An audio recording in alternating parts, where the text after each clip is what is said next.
Bismillahirrahmanirrahim. Assalamualaikum warahmatullahi wabarakatuh.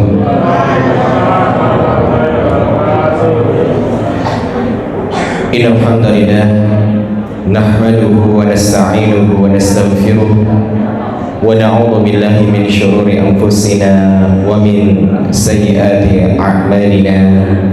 Man yahdihillahu fala mudilla lahu wa man yudlilhu fala hadiya lahu.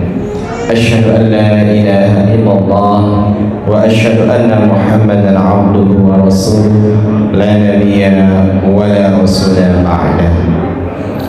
Qala Allah ta'ala fi kitabihil karim, a'udzu billahi minasy syaithanir rajim. Ya ayyuhalladzina amanu taqullaha haqqa tuqatih wa la tamutunna illa wa antum muslimun. Wa qala fi ayatin ukhra, ya ayyuhan nasu taqu rabbakum alladzi khalaqakum min nafsin wahidah wa khalaqa minha zawjaha wa batha minhuma rijalan katsiran wa nisaa wattaqullaha alladzi tasaaluna bihi wal arham innallaha kana 'alaikum raqiba. Wa qala fi ayatin ukhra, ya ayyuhalladzina amanu taqullaha wa qulu qawlan sadida yuslih lakum a'malakum wa yaghfir lakum dhunubakum wa may yuti'illaha wa rasulahu faqad faza fawzan 'azima. Amma ba'd. فإن أصدق الحديث كتاب الله وخير الهدي هدي محمد صلى الله عليه وسلم وشر الأمور محدثاتها وكل محدثات بدعة وكل بدعة ضلالة وكل ضلالة في النار. Bapak Ibu yang dirahmati oleh Allah, jamaah Masjid At-Taqwa, sehat-sehat demi. Insya Allah kita akan melanjutkan kajian kita mengenai tafsir juz amma, khususnya surat Al-Kautsar. Nggih, monggo kita baca sareng-sareng dulu. Saya rasa semuanya sudah hafal ya, tapi agar majelis kita lebih berkah lagi, kita baca dulu secara tartil bersama-sama. Langsung saja. A'udzu billahi minasy syaithanir rajim. Bismillahirrahmanirrahim. Inna a'tainakal kautsar fasalli li rabbika wanhar inna syani'aka huwal abtar. Allahumma arhamna bil Quran. Ini semua insyaallah hafal, okay? 3 ayat sangat pendek sekali, termasuk dari surat-surat yang pendek gitu. Tapi insyaallah ada kandungan yang luar biasa di dalamnya. Percuma Allah itu menurunkan ayat pendek mudah dihafal, ning ternyata nggak pernah diamalkan atau nggak tahu apa maknanya. Nah, jadinya eman-eman gitu. Kita sudah hafal sejak kecil, tapi belum bisa memahaminya dengan baik. Kalau arti secara harfiah, secara kata per kata, inna a'tainakal kautsar. Inna sesungguhnya kami, a'tainaka memberikan kepadamu al-kautsar. Al-kautsar niku telaganya Rasulullah. Fasalli li rabbika wanhar, maka salatlah, berdoalah kepada Allah saja, kepada Tuhanmu saja, dan berkurbanlah atas namanya. Inna syani'aka huwal abtar, sesungguhnya orang-orang yang mencacimu, yang membencimu itulah mereka itu orang-orang yang abtar. Nah, ini nopo maknanya? Ada beberapa kosakata baru yang bahkan orang Arab itu nggak tahu, Bapak Ibu. seperti Al-Kautsar. Ini sebenarnya orang Arab juga nggak tahu, karena ini baru ada setelah Rasulullah diutus. Kemudian maksud dari abtar itu apa? Gitu. Abtar niku orang Arab taunya mandul, tapi di sini ternyata ada makna lain. Nah, ini yang akan kita pelajari pada kesempatan kali ini. Sebelum kita masuk ke pembahasan, ayat ini ada ceritanya. Ya, biasa kita sebut sabab nuzul, penyebab turunnya ayat. Tapi sebabnya ini cuman peristiwa saja. Qala al-Imam Ahmad, dari ini hadis diriwayatkan oleh Imam Ahmad, hadatsana Muhammad bin Fudail, bercerita kepada kami Muhammad bin Fudail, anil Mukhtar bin Fulful, dari Al-Mukhtar bin Fulful, dari Anas bin Malik. Ya, syukran jazakumullah khairan katsiran. Apa yang dikatakan oleh Anas bin Malik? Anas bin Malik niku sahabat, termasuk pemuda yang dia itu bekerja di rumahnya Rasulullah. Gitu, nek bahasane sakniki nggih asisten rumah tangga. Gitu. Nek bahasa dulu khodim. Gitu. Nek bahasa pondoke nyantrik. Jadi melayani Pak Yai, melayani Rasulullah. Nah, Anas niku ngendikan, aghfa Rasulullah sallallahu alaihi wasallam ighfa'atan. Suatu ketika Rasulullah niku nunduk gitu. Ketika majelis kayak gini, beliau nunduk agak lama. Para sahabat terdiam karena di majelisnya Rasulullah tuh nggak ada yang berani bicara ketika Rasulullah sedang ada di depan gitu. Jadi termasuk adab majelis ilmu itu kita menghormati orang yang ada di depan gitu. Dengan cara apa? Ya mendengarkan dan menahan diri untuk tidak berbicara gitu. Nah, itu adalah termasuk adabnya para sahabat dulu. Ketika Rasulullah ngendikan, mereka diam walaupun mungkin nunduknya agak lama gitu, sehingga para sahabat itu bingung, ini Rasulullah kenapa gitu. Tapi nggak ada satupun yang bersuara, berdiam gitu. Bahkan di dalam hadis biasa disebutkan, dalam hadis-hadis yang lain itu, ketika para sahabat di hadapan Rasulullah itu kayak seolah-olah di kepalanya itu ada burung yang hinggap. Nek enten burung hinggap niku nek obah sekedhik mesti manoke mabur. Niku perumpamaan orang bergerak, orang ngomong, orang ngopo-ngopo gitu. Seolah-olah ada burung yang hinggap di kepalanya gitu. Nah, ketika Rasulullah sallallahu alaihi wasallam diam gitu, diam, tiba-tiba farafa'a ra'sahu muhtasiman, kemudian beliau mengangkat kepalanya menghadap melihat para sahabat dengan tersenyum, senyum beliau. Ini tandanya ada kabar gembira. Maka para sahabat bertanya, lima dhahikta ya Rasulullah, wahai Rasulullah, kenapa kok jenengan ikut tersenyum? Kenapa jenengan tertawa? Kalau dhahika itu dalam bahasa Arab artinya tertawa, tapi tertawanya Rasulullah niku tersenyum. Rasulullah itu termasuk adabnya beliau, nek tertawa niku mboten ngakak gitu. Soalnya nek jenengan sudah jadi petinggi gitu, petinggi nih, misal itu ketua RT, ketua apa bahkan presiden gitu, nek guyune ngakak niku wagu gitu. Jadi orang terpandang itu guyune harus elegan gitu. Rasulullah niku nek guyu cuman senyum, mentok-mentok niku senyum lebar sampai gigi gerahamnya kelihatan, tapi nggak pernah guyune ngakak-ngakak kados napa niku lawak-lawakan teng TV ngoten niku sing sampai suaranya denger hahaha ngoten niku, mboten. Rasulullah mboten seperti itu. Dan jenengan itu kalau pingin berhias dengan akhlaknya Rasulullah, nggih dibiasakan gitu. Nek guyu aja kayak kuntilanak sing suaranya tinggi gitu ya, nyekike gitu istilahnya. Cukup tersenyum gitu. Nah, itu caranya tertawa yang elegan. Nah, para sahabat melihat Rasulullah itu tertawa atau tersenyum, kemudian bertanya, wahai Rasulullah, apa yang membuat Anda tersenyum?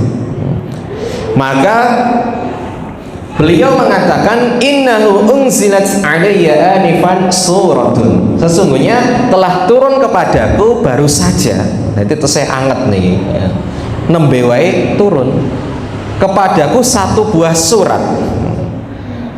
Maka beliau langsung faqara bismillahirrahmanirrahim, inna a'tainakal kautsar fasholli li rabbika wanhar inna syani'aka huwal abtar. Di sini Rasulullah mengawali dengan bismillah. Ada beberapa ulama yang mengatakan bismillah itu termasuk bagian surat Al-Kautsar. Gitu. Tapi nek jenengan buka mushaf, mungkin nomor 1 niku nggih inna a'tainakal kautsar. Tapi ada beberapa ulama yang memasukkan bismillah itu dalam gugusan ayat surat Al-Kautsar. Ya.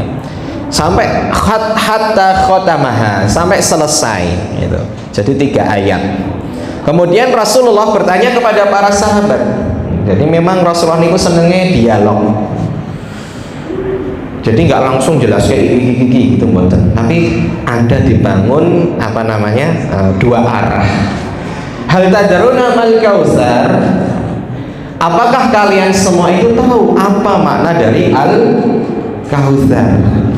Ngerti nggak kalian Al-Kautsar itu apa? Ini Al-Kautsar walaupun bahasa Arab tapi ini kosakata baru, sehingga para sahabat mengatakan Allahu wa rasuluhu a'lam. Sing ngertos niku cuman Allah kalian rasulnya. Kita nggak tahu wahai Rasulullah. Maka Rasulullah menjelaskan, qala huwa nahrun, dia itu sungai atau biasa diartikan telaga gitu. Karena telaga itu kan ya mesti muaranya dari sungai itu, dari apa namanya air dari mana-mana ngumpul jadi satu jadi sebuah telaga gitu. Jadi telaga niku ya identik sama sungai gitu. Nah, karena nek telaga niku biasanya namanya telaga niku kan benten kalih waduk. Nek waduk niku kan buatan. Nek telaga itu biasanya alami, berarti mesti ada sumbernya, dan sumbernya itu nggak cuma tuk biasanya karena besar nek telaga niku. Jadi sungai-sungai. Wa nahrun a'tanihi rabbi azza wa jalla fil jannah. Itu adalah telaga atau sungai yang diberikan Tuhanku, Rabbku, yang diberikan oleh Allah azza wa jalla kepada saya dan letaknya di surga. Telaga Al-Kautsar itu di surga. Alaihi khairun katsir. Di dalamnya ada kebaikan yang sangat banyak. Taridu alaihi ummati yaumal qiyamah. Umatku, maksudnya orang-orang yang beragama Islam, umatnya Nabi Muhammad. Umat Nabi Muhammad itu berarti semua orang yang hidup semenjak Nabi Muhammad diutus sampai nanti hari kiamat niku namanya umat Nabi Muhammad. Apapun agamanya itu namanya umat Nabi Muhammad. Hanya saja nanti terbelah menjadi 2. Ada yang menjawab dakwahnya Rasul, ada yang tidak menjawab dakwahnya Rasul. Ada yang beriman, ada yang kufur, ada yang kafir, ada yang mukmin, ada yang kafir. Nah, umatku itu nanti semuanya tentunya yang beriman kepada Rasulullah akan minum dari telaga tersebut pada hari kiamat. Aniyatuhu adadal kawakib. Aniyah niku bejana, gelas-gelas kados ngeten iki gitu. Disediakan sama Allah itu. Jumlahnya itu seperti bintang di langit. Saking banyaknya. Jenengan pernah ngitung bintang di langit? Coba kalau bisa dihitung. Banyak sekali gitu. Saya pernah lihat video itu bumi diperkecil sampai galaksi gitu ya. Itu ternyata bumi itu cuma sak titik aja gitu. Dibandingkan dengan bintang-bintang yang ada di langit yang itu gugusan-gugusan. Nah, kita kan namanya galaksi tata suryanya itu namanya Bima Sakti ya kalau nggak salah, atau apa nanti yang mudeng IPA niku. Nah itu ternyata masih banyak lagi galaksi-galaksi yang lain gitu. Nah, Allah menyiapkan gelas niki, niki cuma 2 ya. Besok niku di jannah di samping Al-Kautsar niku banyak sekali, jumlahnya sampai sejumlah bintang-bintang di langit. Yukhtalaju al-abdu minhum. Tapi ada beberapa hamba umatnya Rasulullah yang diusir dari telaga tersebut. Sudah capek-capek datang, kemudian ternyata diusir sama penjaga, nggak boleh masuk. Fa aqulu ya Rabb innahu min ummati.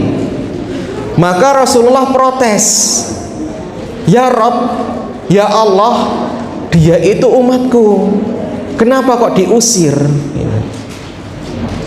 Maka fayaqulu, maka penjaga tadi mengatakan, innaka la tadri ma ahdatsu ba'daka, sesungguhnya kamu wahai Muhammad nggak tahu apa yang mereka perbuat semenjak atau sepeninggal kematianmu. Mereka itu merubah syariatmu, nambah-nambahi, mengatakan apa yang tidak kamu katakan. Mohon maaf, niki bulan Sya'ban nggih. Biasanya niki masih tanggal 1 atau 2 Sya'ban itu kalau nggak salah. Beredar hadis-hadis. Saya kemarin ditanya istri saya, ini benar nggak hadisnya, kok ada orang ngirimi SMS, barang siapa yang memperingatkan orang lain mengenai datangnya bulan Sya'ban, maka dia akan dibebaskan dari api neraka. Wah, enak banget nih gitu, mau SMS bebas dari api neraka gitu. Padahal sahabat itu sampai berdarah-darah mengorbankan jiwanya, hartanya, berjihad di jalan Allah demi meraih surganya Allah gitu. Lah kok ini ngirim SMS langsung lebu surga gitu. Itu kelihatan kalau itu bukan hadis sahih gitu. Hati-hati Bapak Ibu, jangan mentang-mentang ketoknya apik terus di share-share gitu, terus dikirim-kirim neng grup meneh gitu, enggak mbak neng grup dikirim ke meneh ya. Niku nanti jadi dosa jariah, ngeri niku. Sing ngirim pertama nanggung dosane kabeh sing ngirim. Nek jenengan sing pertama yo nanggung semuanya nanti. Nek jenengan ke 100 berarti nanggung setelah 100 kesekian gitu. Kados MLM. Makanya hati-hati. Karena Rasulullah mengatakan, man kadzaba alayya muta'ammidan falyatabawwa maq'adahu minan nar. Barang siapa yang berdusta atas namaku, mengatakan ini hadis asalnya dari aku, padahal Rasulullah tidak pernah mengatakannya, maka dia sudah memesan 1 tiket di api neraka. Dan di hadis lain dijelaskan besok itu ada ahli neraka yang dia bingung, ya Allah kok saya dilempar ke neraka, kenapa gitu. Kemudian ternyata setelah dijelaskan, dia itu melakukan sebuah perbuatan yang itu menimbulkan kemurkaan Allah tanpa dia sadari, sehingga dengannya dia dilemparkan ke dalam api neraka. Cuman 1 kata yang itu bikin marah Allah. Bisa jadi cuman 1 SMS yang mungkin jenengan nggak sadar kalau itu nanti bisa mendatangkan murka Allah. Maka ngatos-ngatos Bapak Ibu, tidak selamanya niat baik itu berbuah baik gitu. Niat baik itu salah satu rukun ibadah. Rukun yang kedua harus sesuai tuntunan Rasulullah. Kemudian sebelum kita masuk tafsirnya, kita bisa belajar dari hadis sabab nuzul tadi. Nah, yang pertama adalah kebiasaan para sahabat niku napa? Seneng ngrumpul teng Rasulullah sallallahu alaihi wasallam. Tandane napa? Seneng mendatangi majelis ilmu, kajian gitu. Majelis taklim. Karena apa? Di dalamnya ada keberkahan gitu. Nek dulu Rasulullah ya keberkahannya Rasulullah, Masya Allah gitu. Makanya ada istilah kumpulana wong kang soleh gen ketularan gitu. Wong apik niku menyalurkan energi positif gitu. Karena dia senantiasa berpikir positif, husnudzon kepada Allah. Dia nggak mudah menyalahkan takdir. Dia selalu bisa mengambil hikmah dari sebuah kejadian gitu. Sehingga urepe penak itu. Posisi napa bae penak gitu. Maka Rasulullah itu pernah mengatakan, saya itu heran sama seorang mukmin gitu. Nek ditimpa musibah dia sabar dan itu baik baginya. Nek ditimpa kebaikan, dapat kebaikan dia bersyukur dan itu juga baik untuk dirinya. Wong soleh niku apa wae sing terjadi apik gitu. Kalau dia ditimpa kebaikan, dia mengatakan alhamdulillah alladzi bi nikmatihi tatimmus shalihat. Ya Allah, terima kasih atas segala nikmatmu sehingga saya bisa beramal soleh. Nek ditimpa musibah, dia tetap mengatakan alhamdulillah ala kulli halin. Segala puji bagi Allah atas segala yang menimpa saya, apapun kondisinya pasti ada hikmahnya. Nah, Jadi sahabat senang sekali ngumpul sama Rasulullah karena pasti ada ilmu baru yang akan didapatkan. Kemudian yang kedua, surat ini turun ketika beliau sedang bermajelis di masjidnya. Nek masjidnya Nabi itu namanya Masjid Nabawi di Madinah. Ya, semoga nanti semuanya bisa sholat di masjidnya Nabi gitu, jamaah Masjid At-Taqwa, apalagi pas bulan Ramadan. Nah, orang yang umroh di bulan Ramadan itu pahalanya kados haji. Nah, ya semoga bisa. Nggak ada yang mustahil bagi Allah. Jenengan pokoknya sing penting nek Gusti Allah ngundang neng masjidnya sing paling cedhak niku, rumahnya yang terdekat jenengan penuhi sebelum nanti Allah ngundang jenengan teng masjidnya yang ada di Mekah gitu. Ini kan nggih rumah Allah sebagaimana Baitullah yang ada di Mekah, sama saja sebenarnya.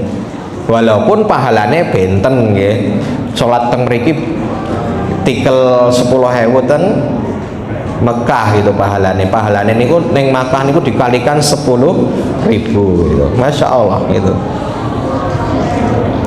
Kemudian selanjutnya adalah memperhatikan adab menuntut ilmu. Nah, di sini penting. Jenengan niku di sini termasuk majelis gitu.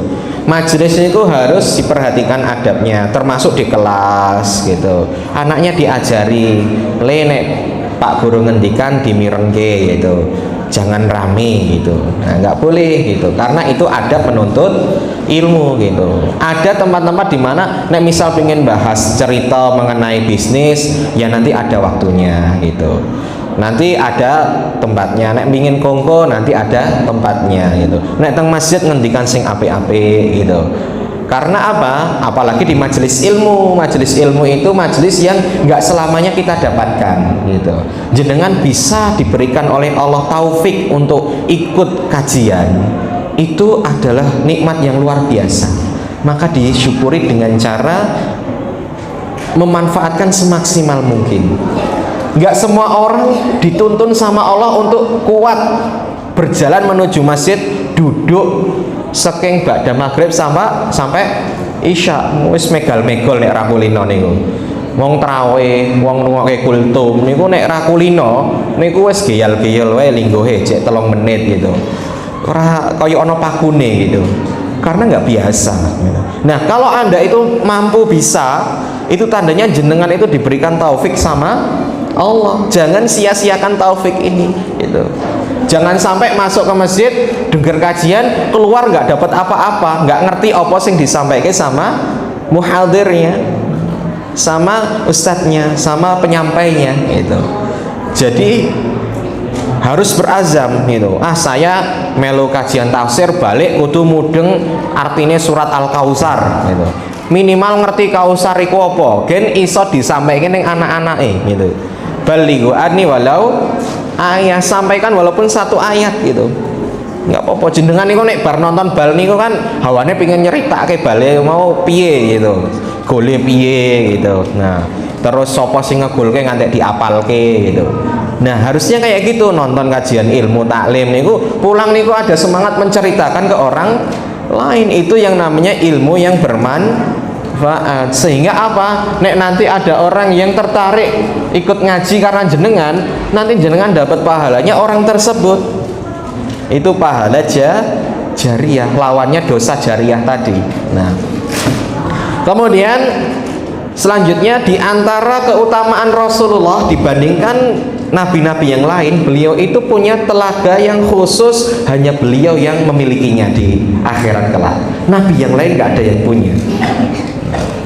Namanya telaga Al-Kausar gitu. Telaga Al-Kausar niku telaga ingkang dikhususkan. Allah ciptakan, disiapkan hanya untuk Nabi Muhammad sak umat-umate gitu.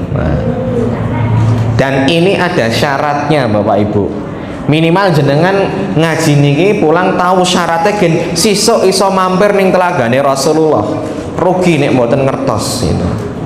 Napa niku? Yaitu bahaya bid'ah atau melakukan ajaran yang belum pernah dilakukan oleh Lullah. Nanti kalau jenengan ngamal ke amalan-amalan yang belum pernah dilakukan oleh Rasulullah atau para sahabatnya, maka bisa ditolak dari telaga Al-Kautsar. Maka ulama niku mengatakan hukum asal ibadah niku haram. Waliane sama makanan atau muamalah.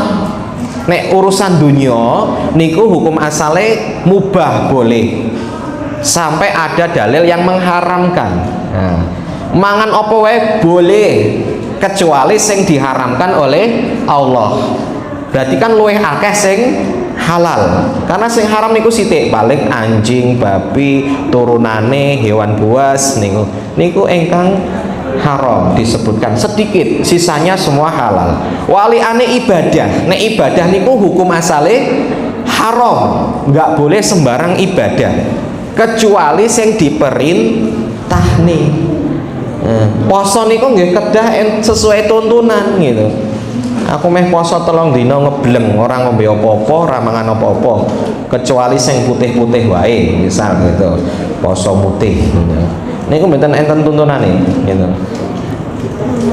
Nek poso mutih sing tenanan niku nggih ayamul bid gitu. Poso mutih niku puasa di hari-hari putih, di saat bulan purnama terang benderang, putih gitu, resik niku. Nah niku 13, 14, 15 niku poso mutih sing bener gitu. Mangane ora kudu tahu, ora kudu napa santen napa nasi, enggak gitu. Nek orang poso mutih ini kan kudu semua putih gitu. Tahu coklat dimaem mboten? Tahu coklat, tahunya yang milih sing putih gitu. Nah ini tidak ada tuntunannya di dalam Islam. Nek nindake nanti bisa terancam dosa dan bisa terancam tidak masuk dalam telaga Al-Kautsar. Niku rugi banget ya. Kita masuk ke pembahasan ayat per ayat. Ayat yang pertama, inna a'tainakal kautsar.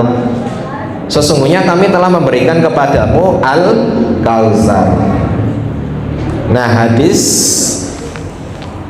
yang menjelaskan mengenai Al-Kautsar niku adalah hadis riwayat Imam Ahmad. Niki dalam tafsir Ibnu Katsir disebutkan U'titu Al-Kautsar. Rasulullah mengatakan, ngendikan, aku dikasih Al-Kautsar.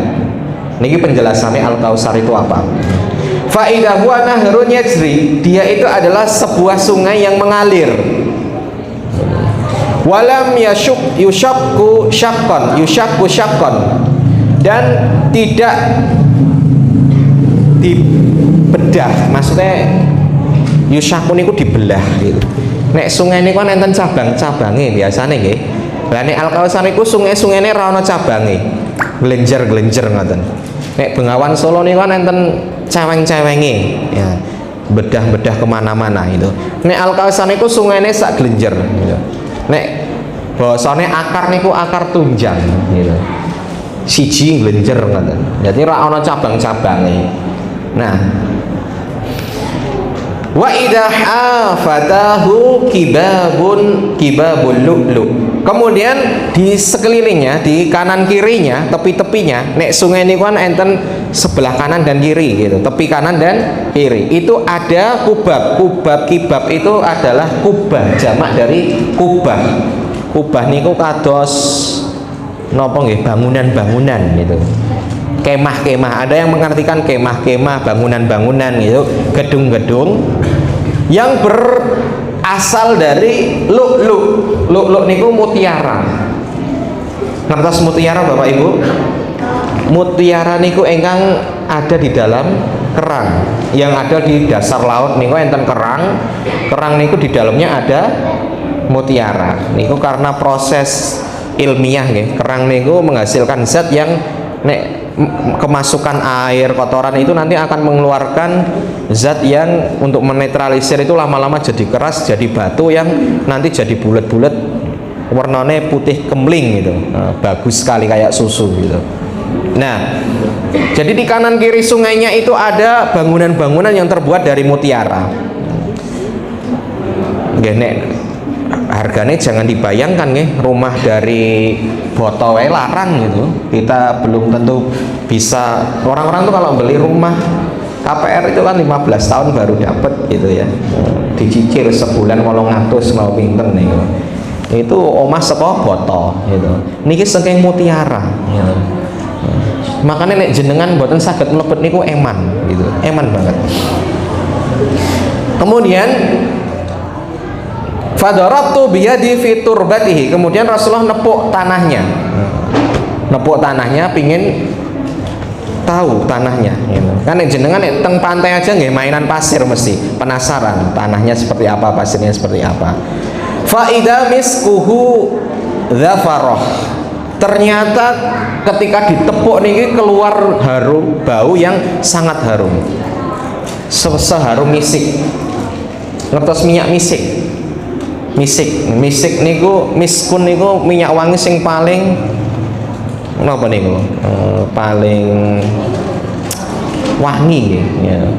Misik niku asline nggih. Misik niku dari keringete kijang. Keringete kijang. Ngertos kijang mboten? Kijang niku nek wayahe kawin niku ngetokke keringet sing wangi untuk menarik betina. Nah itu keringet itu namanya misik. Nah dari situ, minyak misik itu dibuat dari itu. Nah di apanya ya? Entah di apa namanya tanduknya atau di apanya, saya juga kurang tahu. Tapi yang jelas itu yang dikeluarkan oleh kijang jantan untuk menarik betina. Itu wangi banget.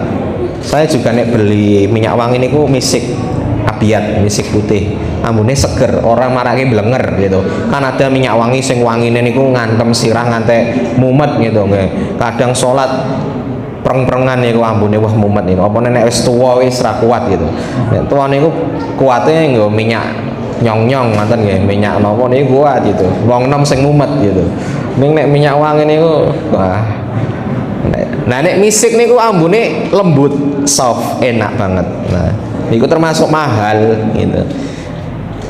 Wa idza hasahu lu'lu. Ternyata kerikilnya itu juga dari mutiara. Ya, Masya Allah. Jadi ya kita niku bisa bayangke, tapi apapun yang kita bayangkan itu jauh dari yang sesungguhnya yang Allah persiapkan. Niki hanya gambaran yang Rasulullah gambarkan. Dan kata-kata itu nggak bisa menggambarkan secara sempurna ya. Tapi kita wajib meyakini kayak gitu. Maka jenengan harus bersemangat gimana caranya biar dapat Al-Kautsar. Niki nek mboten pernah ngaji tafsir Al-Kautsar ya ora mudeng Bapak Ibu. Nek mboten pernah ngaji surat Al-Kautsar ya ora mudeng. Ternyata Allah itu sudah menyiapkan rumah yang luar biasa, telaga yang luar biasa untuk kita gitu loh. Untuk kita. Ning kita niku kadang nggak mudeng gitu. Rugi nek nggak tahu. Seorang laki-laki pernah bertanya pada Rasulullah, ya Rasulullah, mal kautsar, apa itu kalau al kautsar? Ini hanya tambahan saja. Rasulullah mengatakan, nahrun fil jannati a'tanihi rabbi. Dia itu sungai di dalam surga yang diberikan Allah kepada saya. Wa huwa asyadda bayadan minal laban. Sungguh dia itu lebih putih dari susu gitu. Airnya lebih putih dari air susu gitu. Niki Boyolali nggih mriki nggih. Nah, Boyolali kan terkenal produksi susu. Wong Boyolali nek durung pernah ngombe susu ora wong Boyolali berarti gitu. Nah, putih kan susu niku warnane putih gitu. Nah, sing penting aja dicampuri banyu akeh-akeh gitu. Nek bening berarti niku campuran toyone kathah. Airnya Al-Kautsar itu lebih putih dari air susu. Wa ahla minal asali, dan lebih manis dari madu. Coba jenengan nanti madu didulet terus dicicip. Rasanya kan manis nggih. Madu niku manis gitu. Nek ora manis duduk madu gitu. Madu niku manis gitu. Nah, sungainya itu lebih manis dari madu, lebih putih dari susu. Fihi tuyurun a'naquha ka'anakil juzur. Ada burung-burung yang hinggap di situ, yang berkumpul di situ, yang seneng minum di situ. lehernya niku kayak unta panjang gitu. Mungkin gambaran kita sekarang kayak bangau gitu nggih. Bangau gitu. Nah, tapi yo bangone donya kalih akhirat benten kita ya cuman itu hanya gambaran aja. Intinya lehernya panjang-panjang. Nek tiang Arab niku kan nggak semuanya tahu bangau Bapak Ibu. Di sana kan nggak kayak di Jawa yang air melimpah, ada sawah, ada burung-burung gitu nggih. Di sana niku burungnya ya burung elang, burung bangkai, burung nopo niku sing ganas-ganas gitu, di gurun. Nah, di sini kan banyak burung-burung yang indah, angsa, bangau dan sebagainya. Maka Umar mengatakan, "Ya Rasulullah, innaha lana'imah." Wah, Rasulullah mesti niku enak nek di pangan niku, nek di santat mesti enak niku gitu. Nek didelok wae enak gitu. Ya, jadi hawane pingin memburunya itu. Kan orang Arab niku suka berburu. Maka Rasul mengatakan akluha an'amu minha ya Umar gitu. Wah, nek tenanan iso mangan kuwi luwih penak daripada sekedar menikmatinya, melihatnya gitu. Jadi halal insya Allah gitu. Dan itu boleh dimakan. Dan besok jenengan makan itu kalau memang bisa masuk ke Telaga Al-Kautsar, dan semoga semuanya bisa masuk. Sing penting diamal nggih tenanan gitu. Sing ngajine sing sregep gitu. Fasalli li rabbika wanhar. Ayat yang kedua, fasalli li rabbika wanhar. Ini saya pernah lihat video. Di video kan di internet niku, di media sosial beredar ada penghulu sing seneng ceramah lucu nih lho Bapak Ibu. Pak siapa itu namanya gitu. Nah itu ada penghulu yang suka nek nasihat ini lucu-lucu bagus gitu, sederhana tapi masuk gitu. Nah jadi khutbah nikah niku mboten sepaneng gitu. Nah saya pernah mendengar itu gini, beliau mengibaratkan niki perumpamaan mawon gitu. Le nek kowe mlebu ning warung terus mangan gitu, wis entek akeh giliran dan gratis itu nggih gitu. Terus nek wis entek apa yang kamu lakukan gitu ya. Kalau sudah dijamu dikasih makan apa yang dilakukan? Maka pengantinnya menjawab ya harus berterima kasih gitu. Paling minim ya berterima kasih, itu sebagai bentuk adat dan sopan santun, adab dan sopan santun. Nah kayak gitu kehidupan kita gitu. Kamu itu dikasih selama ini nikmat yang sangat banyak oleh Allah. Di sekolah nih sama orang tua dengan biaya rizki dari Allah, makan tiap hari itu juga rizki dari Allah, pingin numpak motor mobil semuanya bisa beli karena rizki dari Allah. Nah saiki tinggal giliranmu wis iso bersyukur, bisa berterima kasih apa tidak. Nah caranya berterima kasih dengan sholat dan berkorban gitu, bersedekah gitu. Itulah cara berterima kasih kepada Allah. Fasalli li rabbika wanhar. Maka sangat durhaka orang yang sudah dikasih usia sama Allah bertahun-tahun hidup enak neng ora tahu gelem sholat.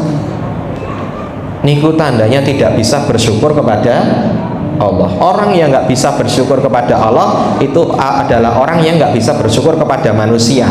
Begitu sebaliknya, orang yang nggak bisa bersyukur kepada manusia tidak bisa bersyukur kepada Allah. Maksudnya apa? Nek uang dikai nikmat kayak gitu banyaknya sama Allah saja nggak mau terima kasih, apalagi kalau nanti dia dikasih sama orang lain yang mungkin itu jauh lebih kecil dari nikmat Allah.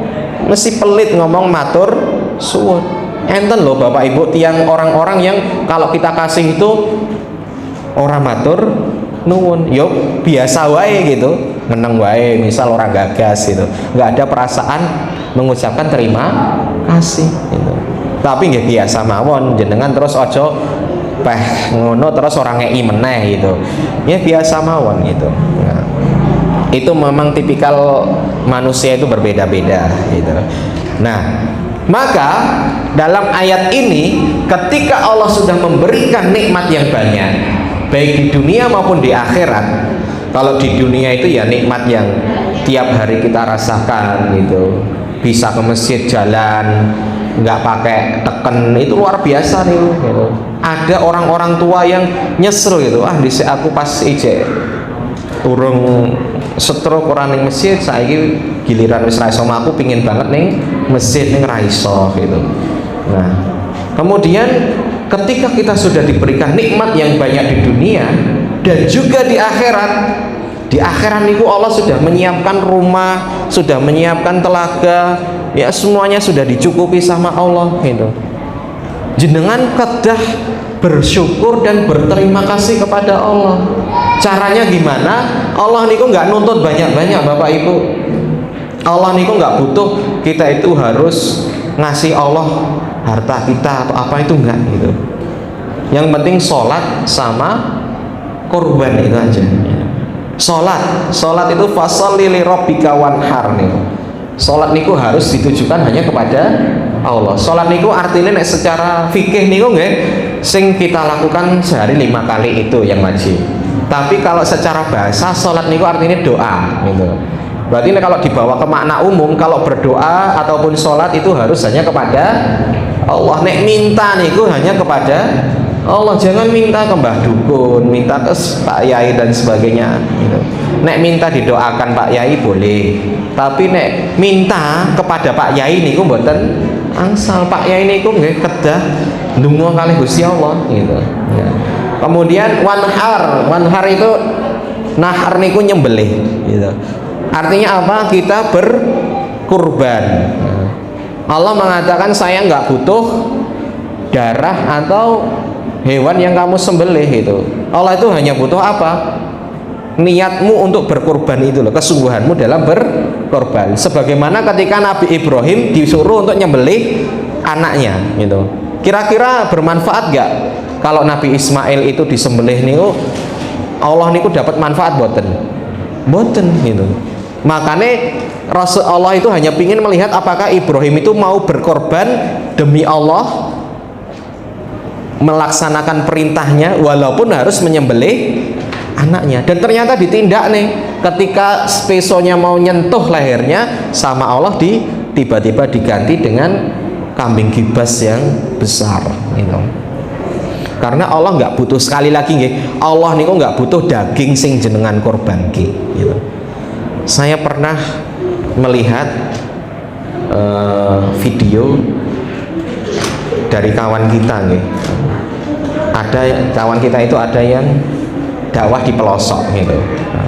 Dia itu menemukan ada seorang nenek tua gitu, yang dia itu kerjanya cuman mikul kayu, ngumpulkan kayu bakar kemudian dijual. Hasil penjualannya dipakai untuk makan hari itu, sisanya ditabung. Dan tahu mboten Bapak Ibu, ditabungnya buat apa? Buat beli kambing. Dan dia tidak pernah berhenti gitu dari berkorban gitu. Padahal dia itu rumahnya gede di tengah hutan gitu. Tapi setiap tahun bisa berkorban. Jauh dari kita gitu. Kita ini rumahnya di kota, ada AC-nya, punya motor, terus yo punya TV, punya HP yang harganya sak wedhus gitu. Ning belum tentu bisa berkorban yang setahun sekali. Karena korban itu bukan masalah mampu, tapi mau apa enggak itu. Masalah mau gitu. Jenengan nek saged niku sebulan napa niku sebulan nyelengi 200.000 niku wis berarti kan setahun niku 12 bulan 2.400.000 ya. Niku insyaallah sudah dapat kambing yang cukup besar gitu. Nek saya kemarin teman saya nawari program bagus gitu. Nek pingin kurban murah, kowe tukuna wedhus ning aku gitu. Tak openi gitu. Jadi saya cuman ngasih uang 1.300.000 diberikan cempe gitu, cempe kecil itu. Terus nanti bayar, tapi bayar biaya perawatan gitu. Tapi nggak banyak gitu. Terus digedhekke sampai nanti kurban. Nah, kita ditawari gitu. Ini mau mbok kurbanke apa mbok dolke gitu. Nek didolke nanti keuntungannya dikembalikan ke kita, tapi nek dikorbanke nggih nanti dikembalikan dalam bentuk wedhus sing wis gede ngoten niku. Ya saya milih dikorbankan aja. Apa namanya? Emang tujuannya untuk korban gitu. Seandainya, karena ditawari juga gitu, ditawari nek misal pingin dikembangkan juga bisa, nanti dibelikan kambing yang perempuan gitu. Perempuan nanti sing lahir, sing pertama buat dia, nanti yang kedua buat kita. Namanya istilahnya gadoh nek Jawa nih kan gadoh. Nah itu bisa jadi solusi kalau jenengan itu misal kesulitan ngumpul ke napa niku uang dalam waktu yang apa namanya singkat gitu ya, harus seperti itu kan. Biasanya kita niku mikirin niku nek wis sedak balu, wah aku ora ndedek tok gitu, tak ndedek 2 juta gitu. Padahal itu kan Allah ngasih kita waktu yang sangat banyak. Wong tuku HP saiki pingin sisuk tuku iso biasanya gitu. Wong niku nek wis sekarang itu kan orang nggak bisa hidup tanpa HP kayaknya gitu. HP ini coba nek rusak gitu, sisuk lak wis ning counter golek HP gitu. Dan itu bisa gitu. Padahal belum tentu ini memberikan manfaat gitu. Terkadang lebih banyak mudaratnya. Niki mboten saged ditunggangi Pak Benjing gitu. Nek kurban itu kan ditunggangi kalau kita sudah di akhirat. Nah niki masih ada waktu berapa lagi nih Idul Adha ini, Dzul Hijjah. Ini kan masih Sya'ban nggih. Nah, Sya'ban, Ramadan, nanti terus Dzulqa'dah, Dzul Hijjah. Itu masih Syawal dulu, Dzulqa'dah, Dzul Hijjah. Masih ada 4 bulanan. Sakit insya Allah sebulan 600 gitu atau 500 gitu. Bisa insya Allah. Nyicil omah wae iso, masa nyicil kendaraan ora iso ning akhirat itu. Kul inna salati wa nusuki wa mahyaya wa mamati lillahi rabbil alamin la syarika lahu wa bidzalika umirtu wa ana awwalul muslimin. Niki kan nek doa iftitah dulu kita sering baca ini nggih. Nah, sing biasa diajarke niku. Inni wajjahtu wajhiya lillazi fatara sampai itu terus inna salati wa nusuki wa mahyaya wa mamati lillahi rabbil alamin. Sesungguhnya salatku, ibadahku, kurbanku, kehidupanku, kematianku, semuanya itu hanya untuk Allah gitu. La syarika lahu, tidak ada yang sekutu, tidak ada yang setara dengan Allah gitu. La syarika lahu wa bidzalika umirtu ana awwalul muslimin. Dan itulah yang diperintahkan kepada saya, dan saya termasuk orang-orang yang berserah diri. Nah, terkadang kita itu membaca ayat ini sehari berkali-kali nggih. Nek salate 5 kali nggih, minimal 5 kali gitu. Tapi terkadang kita juga lupa mengenai makna dari ayat ini, bahwa hidup mati itu semuanya adalah milik Allah gitu. Jenengan hidup di dunia gitu, semuanya itu hanya titipan. Maka ketika titipan diambil sama yang punya, jenengan berhak protes boten? Nggak boleh protes ya. Nek jenengan dititipi kok diambil terus protes, itu tandanya nggak amanah gitu. Maka kalau itu semua titipan, ngapain kita dipusingkan gitu loh. Kita itu kan biasanya pusing mau amarga harta dunia gitu. Dunia gitu, wedi ra iso mangan, wedi ra iso nabung, wedi ra iso bayar utang gitu. Nah itu semua karena kita sudah tersibukkan dengan dunia dan orientasinya sudah bergeser ke dalam kehidupan dunia. Harusnya kita itu mikirnya jangka panjang gitu, akhirat gitu. Nek pikirannya akhirat niku dunia niku melu gitu. Jadi jangan sampai berorientasi dunia. Karena nanti dia tidak akan bisa memaknai inna sholati wa nusuki wa mahyaya wa mamati lillahi rabbil alamin. Pelajaran dari ayat tadi adalah wajib bersyukur atas nikmat Allah. Sampai 7:30 ya Pak ya. Kemudian syukur niku mboten cuman sekedar ngomong alhamdulillah. Niku bentuk syukur yang paling minim gitu. Syukur yang sebenarnya itu ketika diimplementasikan dengan perbuatan. Fasholli li rabbika wanhar. Ada amalan real yang membuktikan akan kesyukuran tadi. Contohnya apa? Contohnya duwe HP, alhamdulillah bisa punya HP. Nah, bentuk syukur yang selanjutnya apa? Harus memanfaatkan HP ini untuk sesuatu yang bermanfaat. Nek cuman dinggo ngegame, ngenteke kuota, ngenteke duit gitu, itu justru menjadi nikmah. Nikmah niku napa musibah gitu. Besok berat tanggung jawabnya di hadapan Allah gitu. Harus dimanfaatkan untuk sesuatu yang mendekatkan diri kepada Allah gitu. Kemudian tauhid niku inti dakwah para rasul. Lawannya syirik. Salah satu bentuk kesyirikan menyembelih hewan ditujukan kepada selain Allah.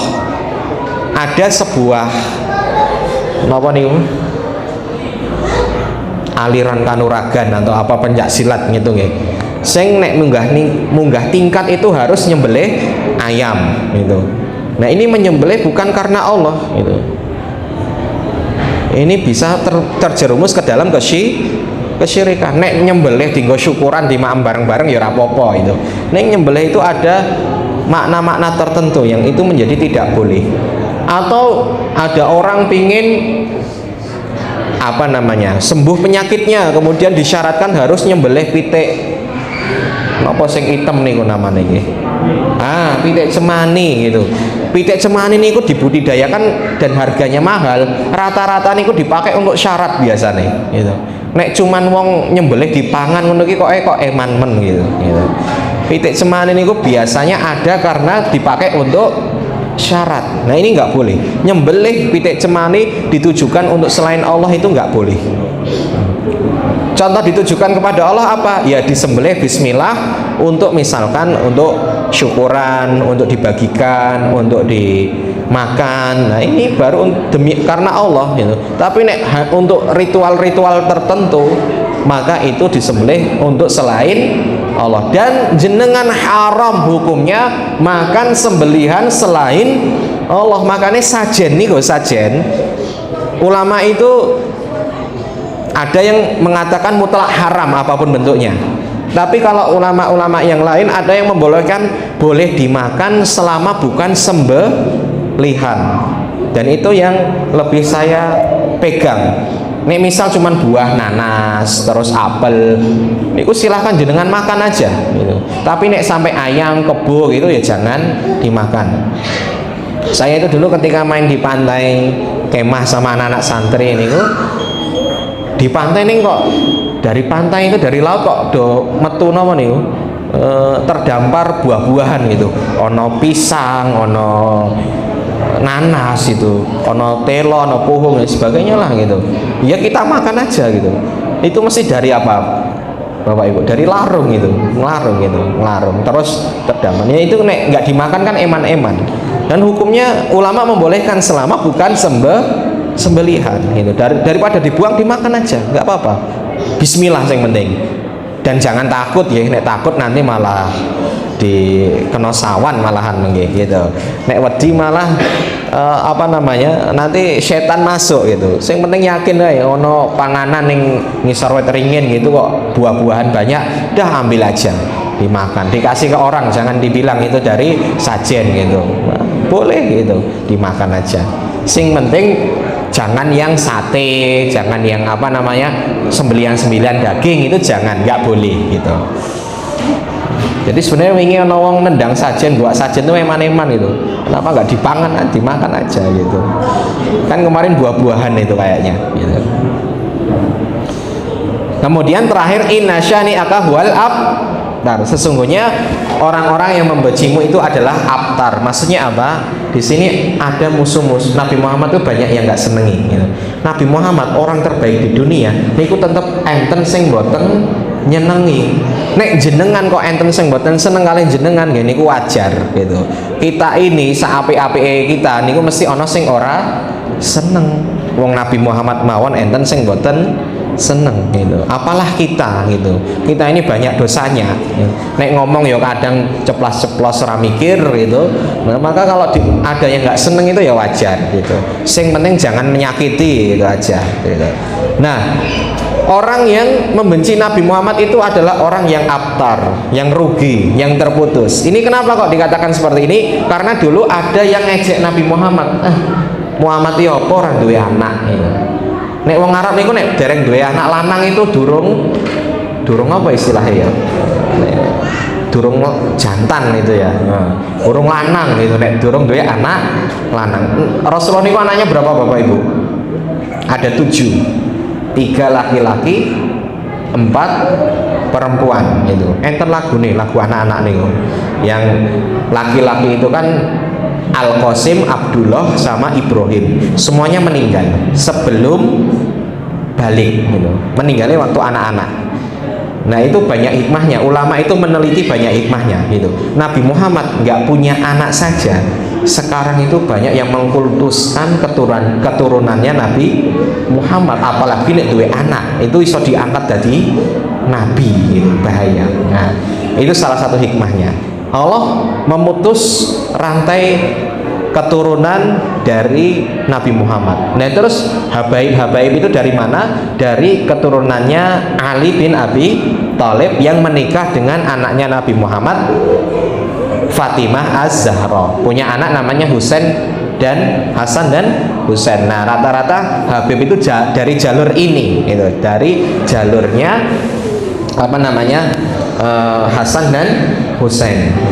Aslinya ya nasabnya nyambungnya ke Ali, tapi kan itu nggak masih keluarganya Rasulullah, dan itu tetap masuk ke Ahlul Bait dan wajib kita muliakan juga, khususnya apa namanya, selama ya, tentunya selama jalan gitu ya, maksudnya lurus, selama tidak bertentangan dengan syariat, kita wajib memuliakan Ahlul Bait gitu ya. Habib-habib itu ya wajib kita muliakan gitu, karena beliau keturunan Rasulullah selama tidak bertentangan dengan syar'i. Nek sing nyeleneh-nyeleneh nggih ampun di note gitu, karena Allah itu tidak mengukur seseorang dari nasabnya juga gitu. Kita hanya memuliakan karena itu keturunan Rasulullah dan keilmuannya gitu, karena rata-rata habaib niku nggih punya ilmu gitu.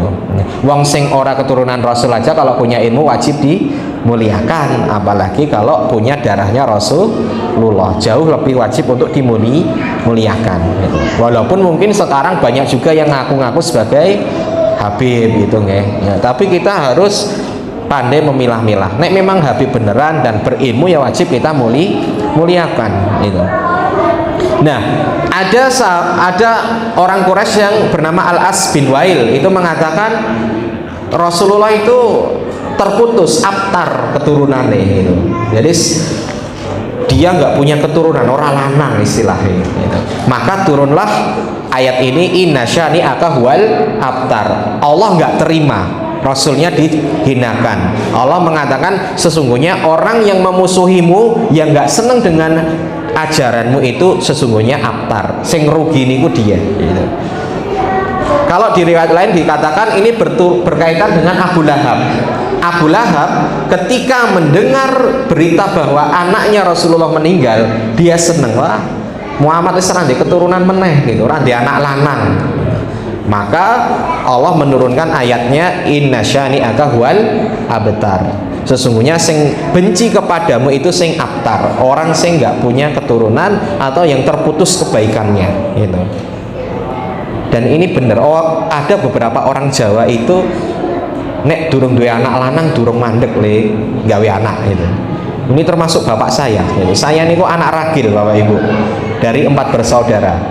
Semua yang di atas saya itu perempuan gitu. Ternyata bapak saya itu punya prinsip nek durung duwe anak lanang urung KB gitu. Nek orang dulu kan masih manut pemerintah, dikon KB yo KB. Tapi bapak saya ngelanggar itu. Bukan karena Islam melarang KB, tapi karena nek durung duwe anak lanang durung meh KB gitu. Setelah saya lahir ya langsung KB gitu. Nggih, mungkin ini saja dari saya. Semoga bermanfaat nggih.